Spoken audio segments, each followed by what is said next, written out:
an anime, that's more money in your pocket. I mean, you think about it, like Death Note was an anime, Death Note was in Shonen Jump before it ever became an anime.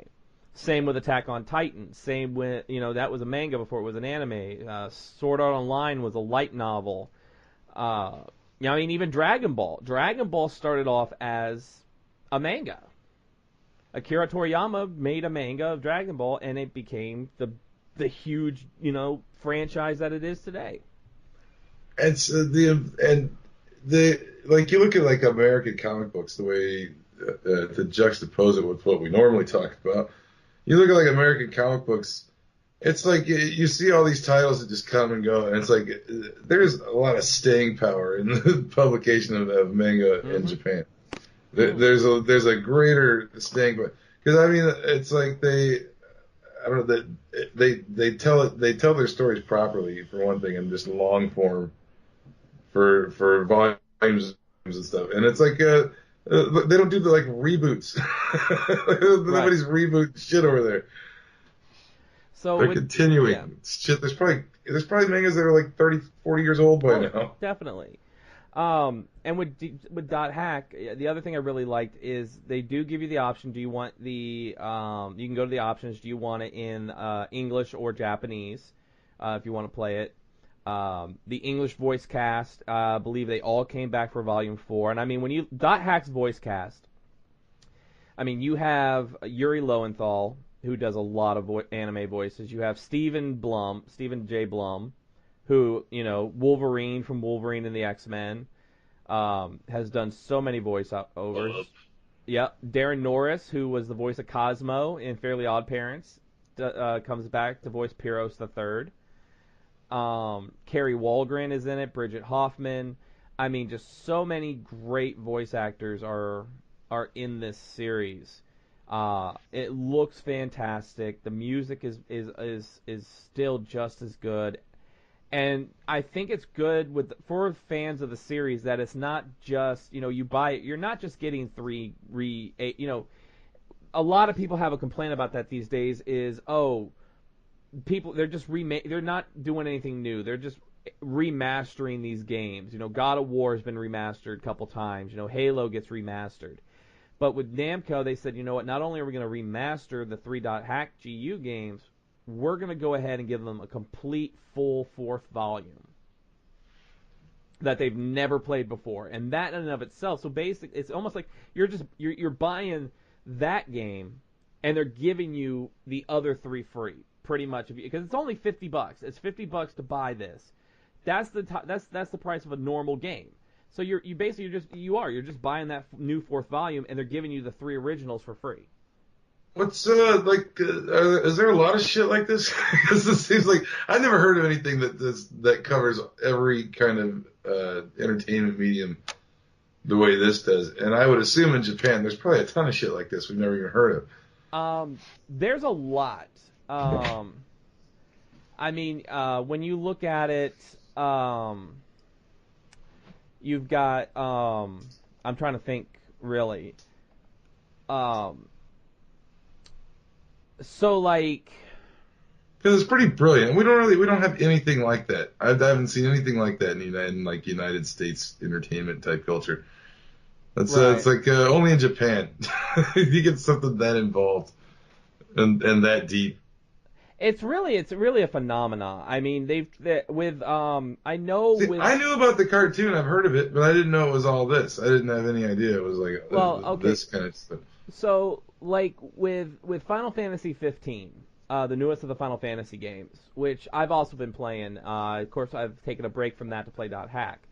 But they gave you the game, but they also came out with full-length movies for to kind of bridge the gaps in some of the story. Let me see here. They made full-length movies that weren't the weird like space one that had nothing to do with it. Okay. Yeah. So you have I'm pulling this up here. So you have the main game, but you also have Kingsglaive, which is it's set parallel to the events of the game. So it's it focuses on the father of the main character from the game. It's what's going on with him while you're playing the game. There's an anime series called Brotherhood, which tells the backstory of the main protagonists. There's Kings. There's a lot. So this one there with like Final Fantasy 15, you have a CGI feature film, you have an anime, you have an arcade beat 'em up spin-off of it, you have a mobile mobile MMO strategy game. You have a PlayStation VR game for Final Fantasy 15. So that's another one that's like very intuitive. And I mean, even with like Resident Evil, you have the Resident Evil games, and I'm not talking the Paul W.S. Anderson movies. Fuck you. What? You almost became a movie sandwich. But you know they have made CGI movies of Resident Evil, ones that focus on Leon or Claire Redfield that happened maybe before or after Resident Evil 4. Yeah, I've seen a couple of those like on Netflix or whatever, or wherever, the Amazon maybe, but like, I don't know, the animation don't look that great. I don't think I want to watch it. Now with World of Warcraft, you have of course the original games, which were real-time strategy games. Warcraft See, that's another one that's kind of like that, actually, now that I think about it, because it's got the novels and the other shit to go on with it. Yeah, it had the novels, which most of the novels bridge the gap between the expansions. So, and then different stories within the expansion and how characters get from point A to point B. The novels kind of tie that together. You had a comic series of World of Warcraft that told the story of what happened to Varian when he went missing for a couple years. So that's still going on, or do they have a new one out or something? Because I thought I saw that recently, but it could have just been a graphic novel or something. Maybe. It's probably the graphic novel, because they did do a couple graphic novels of Warcraft. So it all depends. I mean, you look at things like Dungeons and Dragons, you have the game, but then you have all the books and. Oh, you got those weird like side games and stuff too. Yeah. There's a lot. Man, D&D. Well, that's got a lot of that's old school. A lot of history to D&D. Or say like Dungeon Siege, things like or Warhammer. You know, usually it's something with those huge universes. I mean, even with Tolkien. I mean, you have the Lord of the Rings, you have the Hobbit, but then you have like these new games or stories that are being made that kind of tell how this, you know, maybe this character, what was going on with Mordor, but it ties into everything with the blessing of Tolkien's estate, of course. That's kind of cool here because like I live pretty close to Lake Geneva where they created Dungeons and Dragons and a lot of the role playing games. And so there's a huge gaming culture right around where I live, and like at Top Gun, you've been to my shop here. Yeah. They've got a big gaming room. They do tournaments. They do D&D tournaments, Pokemon, everything. Like they're big. My comic shop is a big comic shop, but it's also got a huge gaming side to it too. And they hold some pretty big tournaments in there, for different shit. But I will say this for anybody who maybe has never played Dot Hack.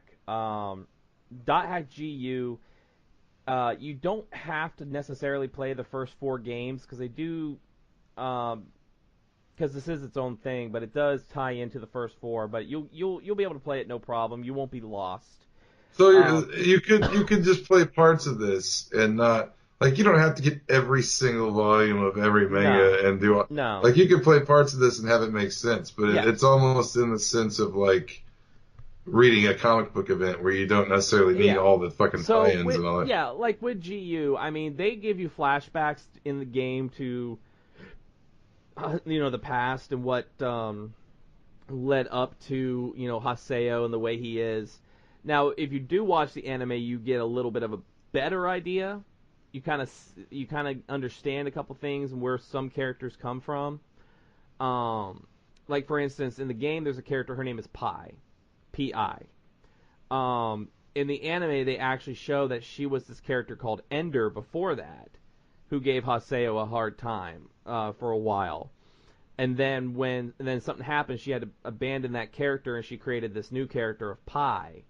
So it gives you a little more detail. Let's put it that way. But Man, that's gotta be confusing. That people change characters in the game too. They change their whole identities. oh, there's one character. He's probably got like 2 or 3 characters in the game that you don't find out about until way later on, and it all ties into his personality, and there's a reason for it. But it's kind of like, wow, that's kind of ambitious. But overall, it's a fantastic update. It's a fantastic remake, especially giving you the 4th volume. They do also in the games. If you've played the games before, they give you like I haven't tried it yet, but there's a mode called cheat mode. And so you got the new one too. You got all 4 right now. Did you get is it out yet? You've already got everything. It's out. It came out last Friday. I bought it digitally because I wanted the theme, and no matter what, wherever I go, as long as I have access to a PlayStation 4 and my PlayStation Store, I can download it. What kind of deal was it? Was it like a big box set of the whole thing? No. So I didn't get. So I only bought it digitally. I didn't buy. Okay. Anyway, yeah, you download it. Because I asked them. I talked to the manager at GameStop. She said She said there was a physical copy, but there was nothing special with it. There was no like statue or anything like that. If I'm wrong on that, I'll probably pick it up later. But I wanted. They might make another one. They might make a special edition later down the road too. But I definitely wanted the digital because then I could play it right when it came out. I had all of them right there. I have a terabyte PlayStation 4, so I have enough room to put it on there. Didn't they give you any bonuses in game, even if there's none extra in the packaging? They give you like I said, any anime in the game. They gave me an exclusive theme for my PlayStation. Right. That's basically what you got for pre-ordering it. Like I said, this one was it was like, if you didn't know it was coming out, you probably didn't know unless you're like really deep into the fandom, like I am. Well, I guess it's so much game though. I mean, what more do you expect to get? You're getting a shitload of game for. There's 2 other things in there I haven't really looked at. So I have to check those out, but like I said, it's just great to be back into that world. So I highly recommend anybody who's got a PlayStation 4. It's also on Windows, which Where are you at now? How far you got in? I'm in the second game now. So you're midway. Yeah, I'm 2 of 4 right now. So and it's also this was brought out. It's the 15th anniversary. Well, then you're gonna have to do an update after you play 4 because it's the new one. And yeah, you're gonna have to and I will do that. that. I'll definitely do that. In probably about 2 weeks when I'm done, I'll let y'all know.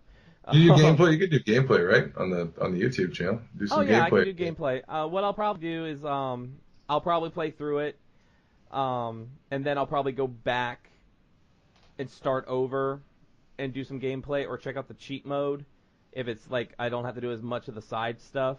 What do you get in the cheat mode? That's what I need to look in. It said when you look at cheat mode, it said for people who have played the game before and just want to skip over the main story, want to skip over all the sides. It's kind of like that Warcraft thing where you can jump through all of the one you buy, where you can jump right to where you want to go. You don't have to fuck around with all the early shit.